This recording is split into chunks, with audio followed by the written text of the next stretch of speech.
Hi, my name is Mike Fry, Director of Instruction here at Westbrook Village Golf Club. Today we're going to be talking about why some of the most common advice in chipping might be the reason you're not getting any better.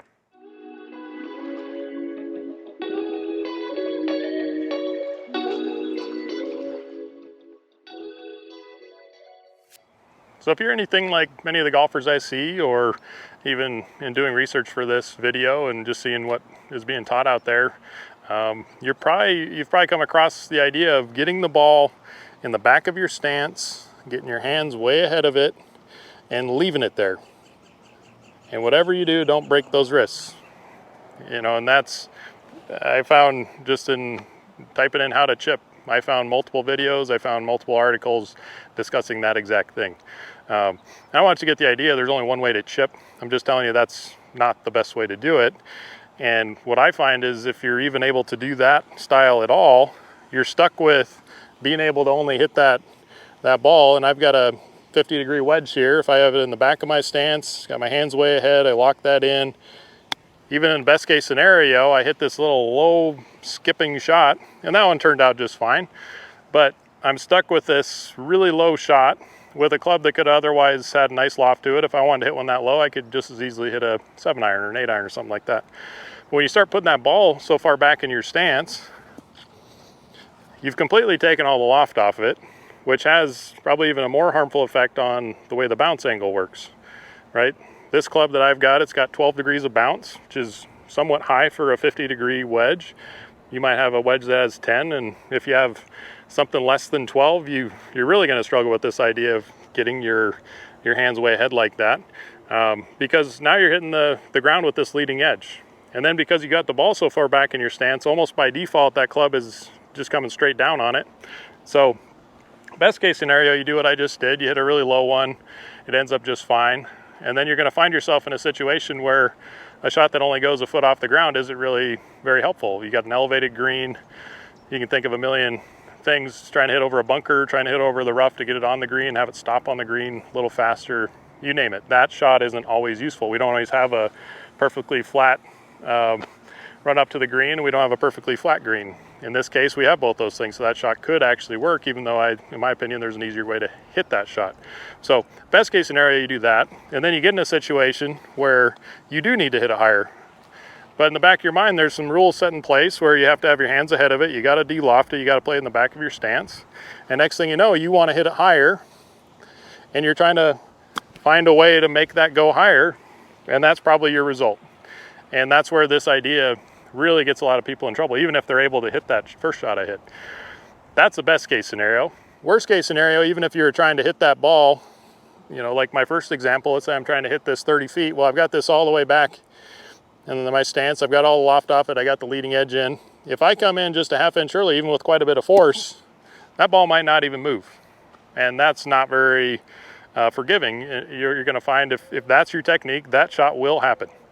Not to say that if you do everything right I just showed at the beginning, I can make that work, but I could also chip left-handed and with a right-handed club and make that work, right? So I'm not saying that that's good technique. That's just, that one went closer, by the way.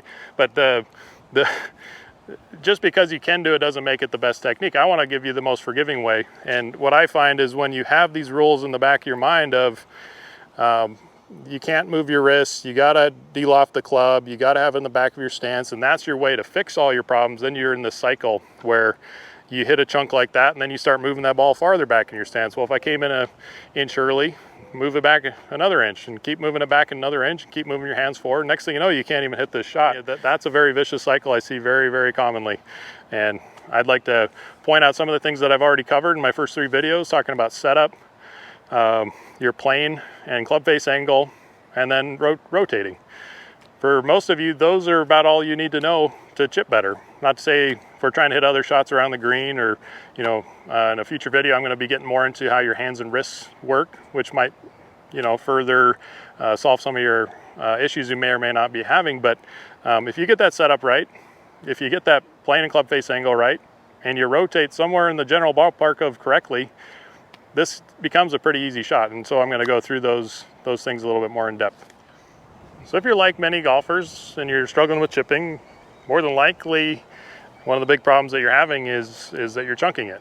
And if you're not chunking it might be just a direct reaction to chunking it that you start pulling those arms in, or you start trying to hang back and then you start thinning the ball, and you're wondering what the problem is. And almost every single time, and I don't want to say every single time because there's exceptions to anything, but almost all the time, it's the main source of the problem is just the setup. And like I was saying at the beginning of this, you know, talking about some of that old advice of putting the ball in the back of your stance and getting your hands way ahead of it like this. Next thing you know, you're looking at a situation where almost by default, you're kind of got that, if you're a right-handed golfer, the left shoulder is higher. And then, like I mentioned already, you're not going to hit this high regardless of what you do. So then you're kind of trying to hang back because that's the only thing you've ever seen, even somewhat rarely gets the ball to go higher. And now you got this left shoulder so much higher. And I'm just telling you, if you're struggling with contact on the ground, the first thing you should look at is that setup. And to recap what I talked about in that setup video, I want that ball to be more in the middle of your stance. I want your feet to be close together. I do want your shoulders to be a little open. And probably most importantly, I want those shoulders to be flat to the ground. And just as a checkpoint, if you look in the mirror, it should look like, if you get this ball somewhat in the middle of your stance, ball, hands, belt buckle, buttons, nose, they should all be lined up right over the top of each other. Somewhere close to that is the proper setup. Shoulders flat is one of the biggest things that's going to make you have solid contact. The other thing that I'd like you to point out is, even if you're doing those things right and you're standing this far away, you're going to have a tough time hitting any of these shots around the green. You need to get it quite a bit closer, especially if we're hitting a basic chip. Get closer. But those are the main things in your setup that you should be looking at. If you're struggling with contact, check those things first.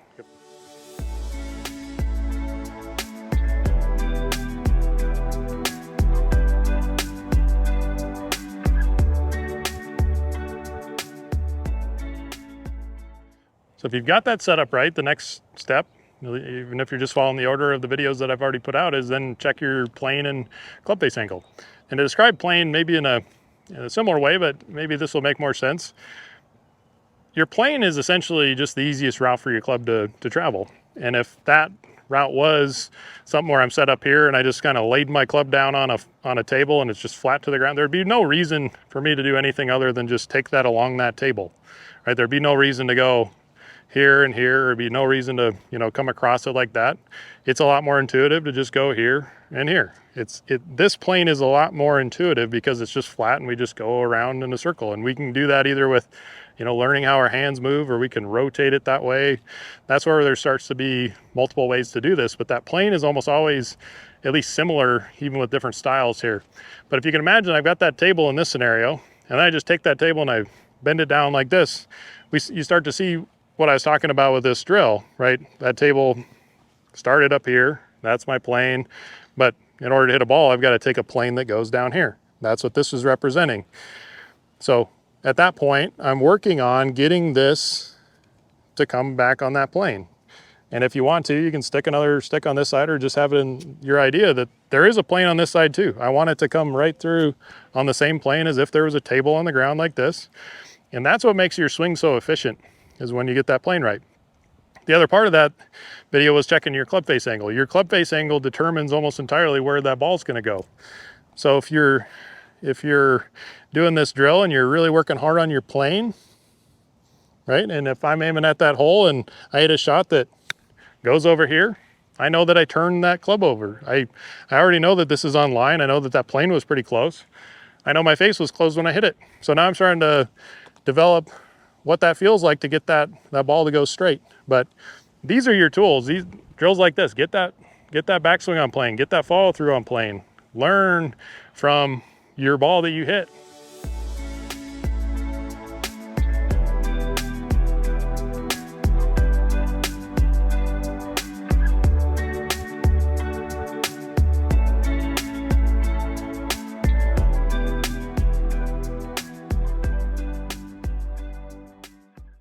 Sometimes I see where if this is what your solution was to play the ball that far back in your stance, like I was pointing out earlier, that club is coming so abruptly into the ground where this becomes kind of the final resting place for the club. You never really learned how to rotate. You just learned how to jab that club into the ground. You never really got the feeling of how to rotate. So I did that whole video on rotating. If you remember, I had different drills where you could either put a bucket between your arms, or I had a blue ball that I put between my arms, or any number of things. But in all reality, you're just trying to let yourself rotate in a more natural way. And I think for a lot of you, if you did one of those drills, you might have found that a lot of things fit into place just by doing those drills.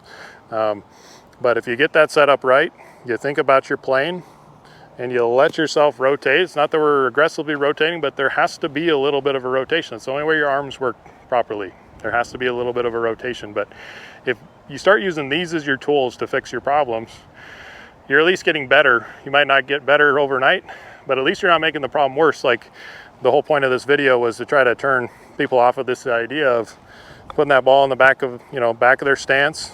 Then they chunk it, and then they keep moving farther forward, and they keep moving farther forward, and all they're doing is making the problem worse. This might take time, but if you're using the correct tools, it's just a matter of time before you get better at this.